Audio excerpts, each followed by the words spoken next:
Otavalo informa. Chunkapicha punja octubre quilla San Pablo Cuscapi hatun raymi kallarigri. Tawka rikuykuna tiyangan nishpa villachin chay llaktapi kawsakunapa shinallata shuk llaktamanta chayakunamanpas. Ishkay chunka pusa punja octubre quilla kallari pregón de fiestas nishkawan.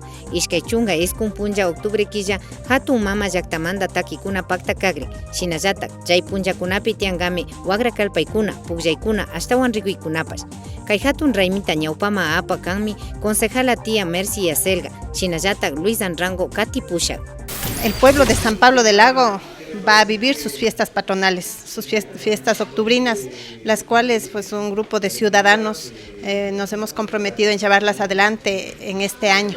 Invitar a la ciudadanía otavaleña, imbabureña, ¿por qué no?, a que nos visiten, a que estén presentes en todas las actividades que se van a realizar a partir del 15 de octubre al 30. Otavalo, Alcaldía Ucumanda, Ruraykunata Pacta Chinchi.